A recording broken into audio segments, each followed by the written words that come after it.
I remember reading an article when I was about 12 years old, I think it might have been in Scientific American, where they measured the efficiency of locomotion for all these species on planet Earth. How many kilocalories did they expend to get from point A to point B?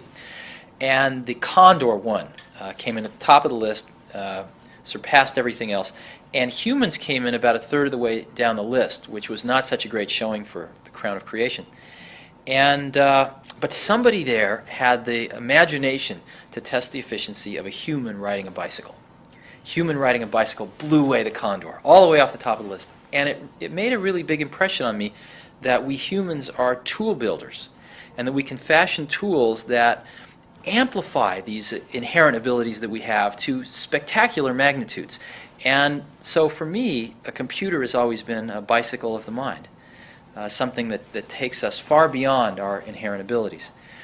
And I think we're just at the early stages of this tool, very early stages.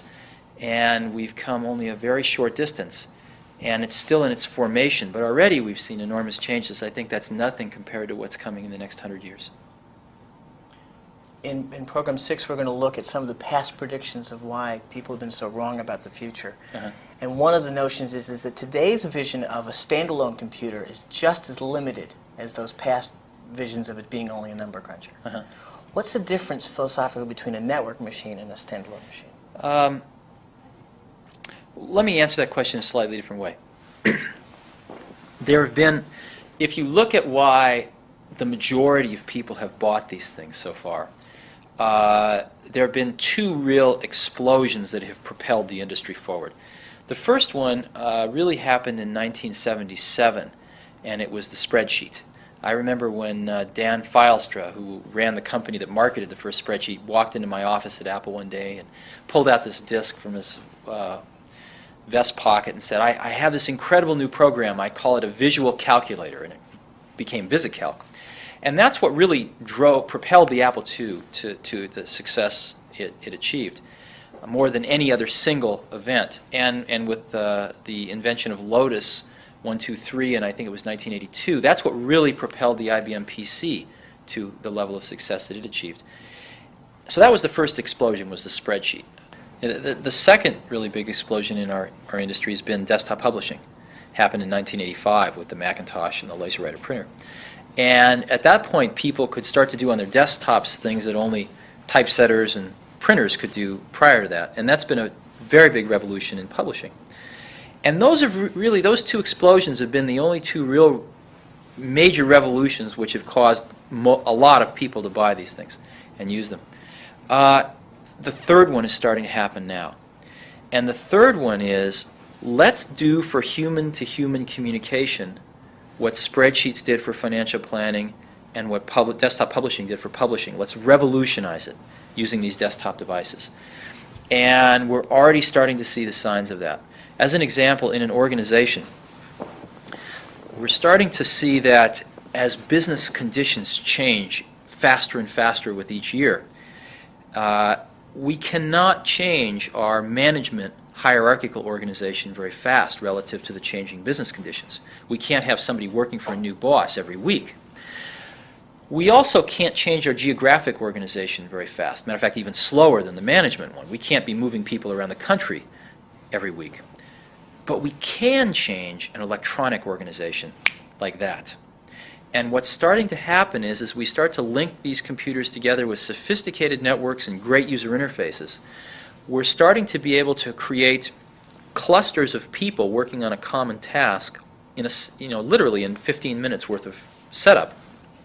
And these 15 people can work together extremely efficiently no matter where they are geographically and no matter who they work for hierarchically. And these organizations can live for as long as they're needed and then vanish. And we're finding we can reorganize our companies electronically very rapidly, and that's the only type of organization that can begin to keep pace with the changing business conditions. And I believe that this collaborative model has existed in higher education for a long time, but we're starting to see it applied into the commercial world as well. And this is going to be the third major revolution that these desktop computers provide, is revolutionizing human-to-human communication and group work. We call it interpersonal computing. In the 1980s, we did personal computing.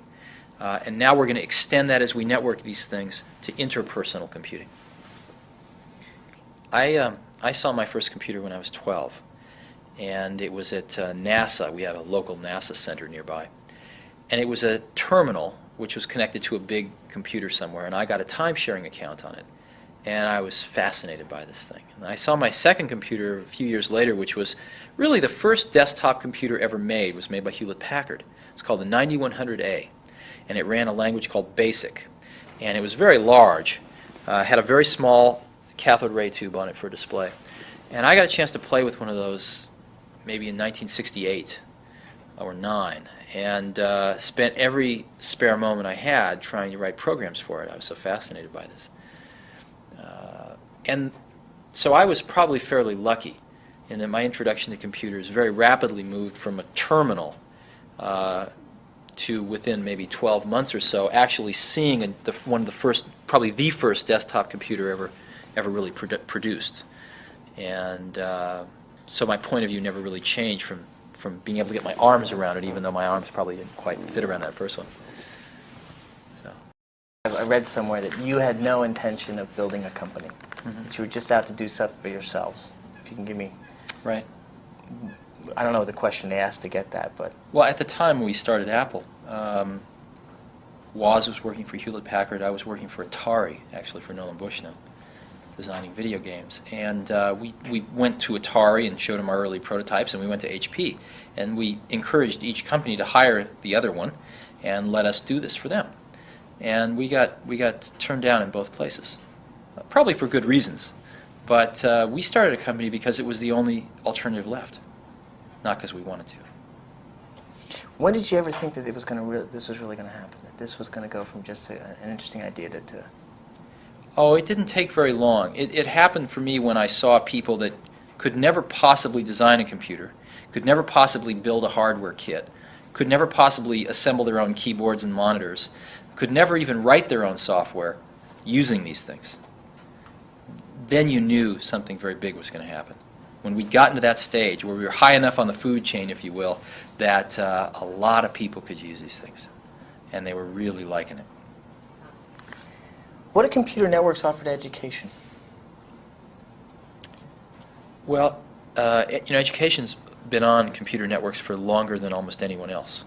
The Department of Defense has an office called DARPA, and they funded a thing called ARPANET many, many years ago to try to build a command and control network for military purposes. And they did a very brilliant thing. After they got a prototype working, they gave it to the university community in America and said, bang on this for a while and see if it works and help us make it better. And after a few years of the university community doing that, they created a separate version for military purposes. But they left the educational version going. And that has tied together the research community of the United States now for about a decade and is vital to the functioning of higher education in this country. So higher education has actually led the way. That's why we started off focusing exclusively on higher education, because where else could you find 5,000 people on a network but Carnegie Mellon University, as an example? So higher education has been 5 years ahead of business in using computers in some of these powerful new ways, which we're going to see now ripple into business in the first half of the 90s. It's pretty exciting. How about lower education? How about school? How about lower? Sharing valuable resources? So far, computer use in K through 12 has been primarily Apple IIs, and I wish that they'd been upgrading to Macintoshes faster than they have been. But I think that that's slowly happening, and IBM is getting in there as well. The primary purpose of computing in K through 12 has been just computer literacy, and there's been a bottleneck because there hasn't been enough sophisticated courseware written. And that's a problem for our society in general, amongst all the other problems with our K through 12 education system. One could talk about that for a few days. Easily. So.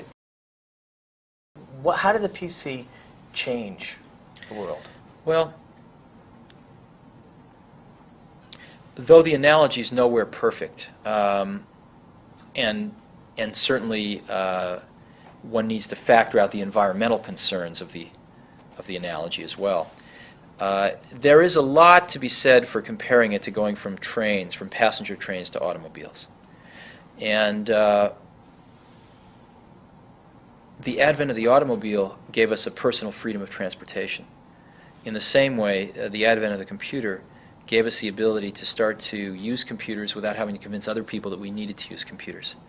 And the biggest effect of the personal computer revolution has been to allow millions and millions of people to experience computers themselves decades before they ever would have in the old paradigm, and to allow them to participate in the making of choices and controlling their own destiny using these tools. But it has created problems.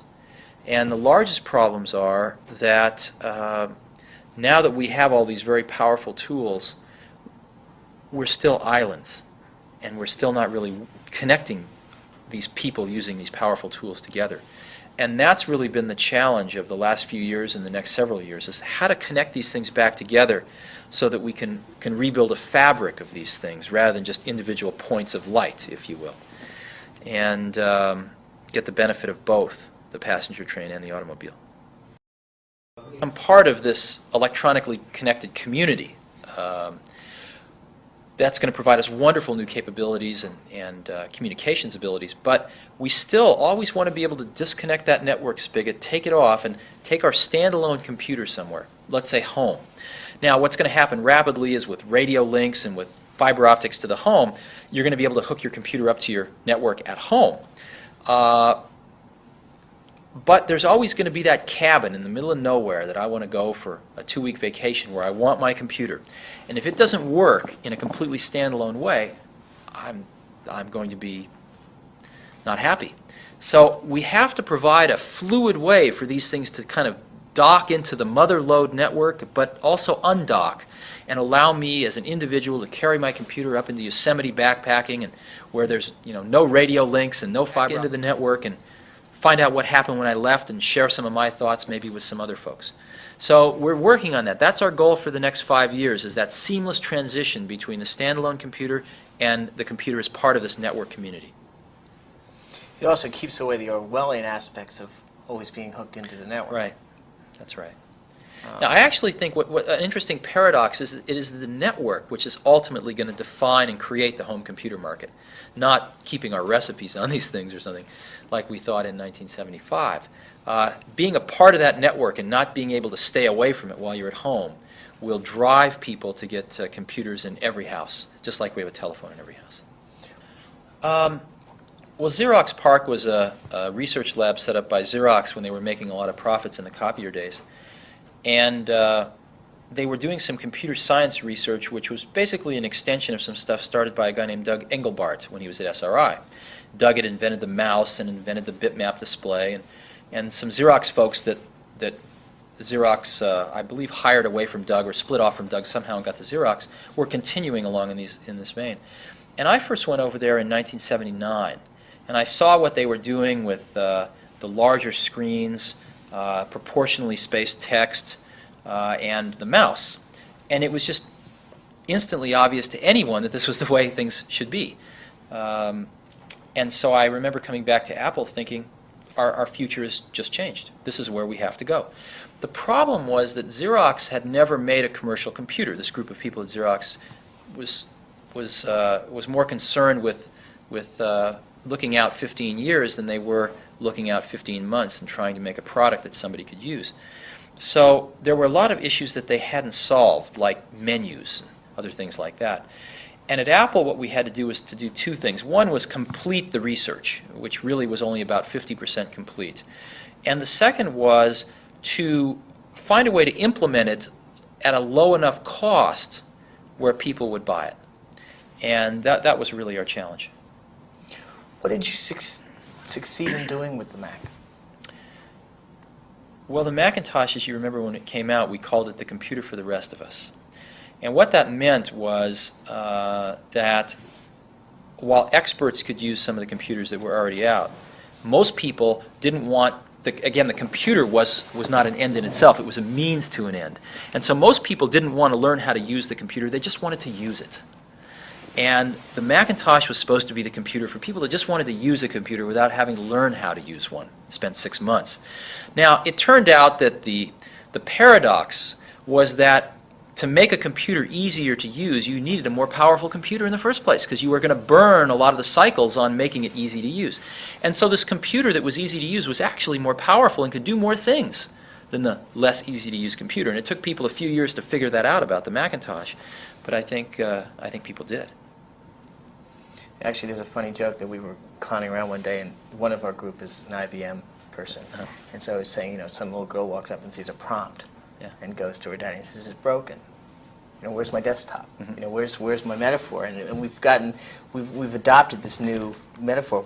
How has that changed the look of computers?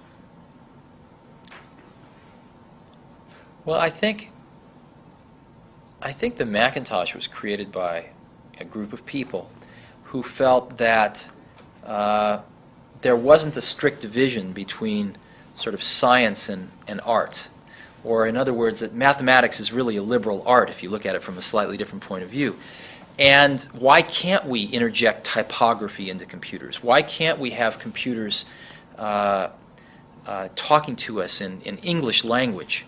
And looking back 5 years later, this seems like a trivial observation, but at the time it was cataclysmic in its consequences, and the battles that were fought to push this point of view out the door were very large. The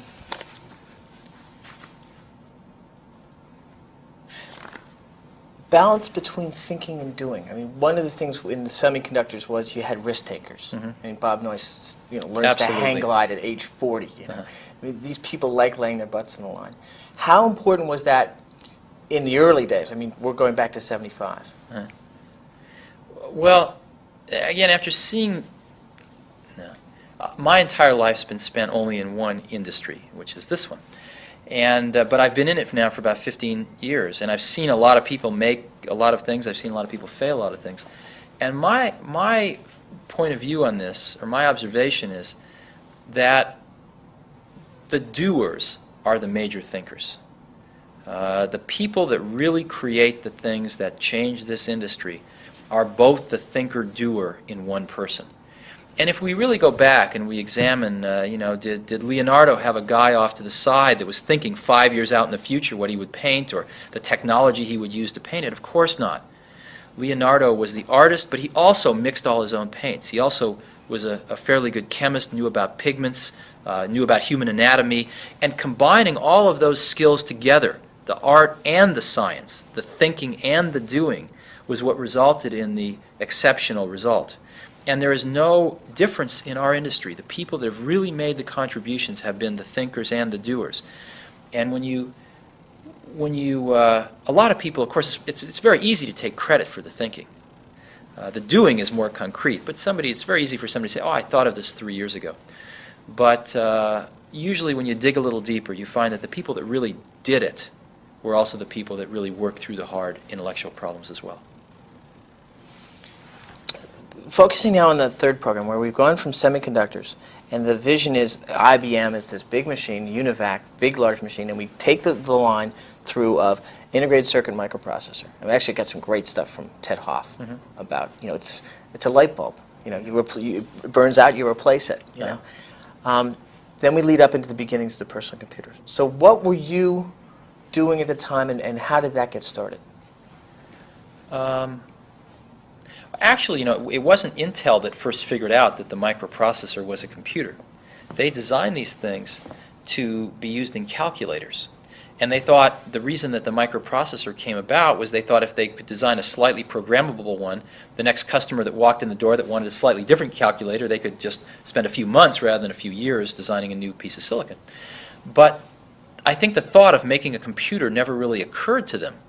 And it was the hobbyists that thought about making a computer out of these things. It was the computer hobbyist community that first did that. And I don't think Intel quite understood that for a few years. But again, the first thing that happened was these people came together and formed a club. The Homebrew Computer Club at Stanford was the first one in the country. And it was a beehive of all of these people who were interested in these small little computers.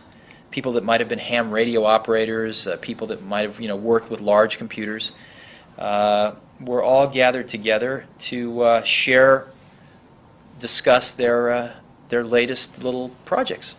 It was very exciting, and there was not a month that would go by where some breakthrough didn't happen. And then the first magazine came along, which was Byte magazine, to communicate on a national scale with all these hobbyists. So that it was a very, very exciting, dynamic time. Fun.